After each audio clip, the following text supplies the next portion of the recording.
Top feature போகிறப்ப இந்த features வந்து ரொம்ப இம்பார்ட்டண்ட்டாக சொல்லணும்னா எதை சொல்லலாம்? ஸோ டாப் எண்டில் பார்த்தீங்கன்னா புஷ் பட்டன் ஸ்டார்ட் கொடுத்துருவாங்க, புட் பட்டன் ஸ்டார்ட் கொடுத்தா அப்புறம் 4 ஏர் பேக்ஸ் கொடுத்துட்றாங்க. அப்புறம் டிஎஃப்டி கிளஸ்டர், உங்களுக்கு கிளஸ்டர் உங்களுக்கு விசபிள் நல்லாயிருக்கும், உங்களுக்கு வண்டி வருது, ஸ்டெபிலிட்டி நல்லாயிருக்கும் உட்காந்துருக்கு. Wireless charger, DR defogger lines கொடுத்துட்றாங்க. அப்புறம் டயர் சைஸ் வந்து 15 இன்ச்சஸ் கொடுத்துட்றாங்க. இப்போ நம்ம வந்து ட்ரைபரில் ஒரு பேஸ் வேரியன்ட் எடுக்கிறோன்னா அதுக்கு ஒரு ஆன் ரோட் ப்ரைஸ் எவ்வளோ வரும்? டாப் வேரியண்ட்டுக்கு ஆன் ரோட் ப்ரைஸ் எவ்வளோ வரும்? பேசிக் என்னோட ஆன் ரோட் ப்ரைஸ் பார்த்தீங்கன்னா 7.64 ஆன் ரோடு. உங்களுக்கு இந்த செக்மெண்ட்டில் இதுதான் நம்மளது 7 சீட்டரில் பேசிக் ப்ரைஸு, இது நம்ம அஃபோர்டபுளாக கொடுப்பாங்க. டாப் எண்ட் மாடல் போயிட்டீங்க அப்படின்னா உங்களுக்கு வந்து ஆன் ரோட் காஸ்ட் வந்து 10-13 வருது.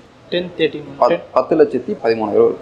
ஓகேங்க சார். இப்போ வந்து நம்மளுக்கு ஒரு இஎம்ஐ பேஸ் வேரியண்ட்டுக்கு எடுக்கிறோம், இஎம்ஐயில் வெஹிக்கிள் எடுக்கலாம், இந்த ட்ரைபர் எடுக்கிறோம் அப்படின்னா ஒரு குறைந்த முன்பணமாக கஸ்டமர் எவ்வளோ செலுத்த வேண்டியிருக்கும் சார்? இப்போ ட்ரைபர் பொறுத்தவரைக்கும் நீங்கள் டவுன் பேமெண்ட்டு 1,30,000 160 அந்த ரேஞ்சுக்குள்ள பேஸ்ட் ஆன் ப்ரொஃபைல் ஃபினான்ஸ் நம்ம கொடுத்து மூவ்மெண்ட் பண்ணோம் அப்படின்னா நம்ம கிளியரான ஒரு தெரிஞ்சிடும். மேக்ஸிமம் மினிமம் 130 160 நீங்கள் டவுன் பேமெண்ட் கட்டுற மாதிரி இருக்கும்.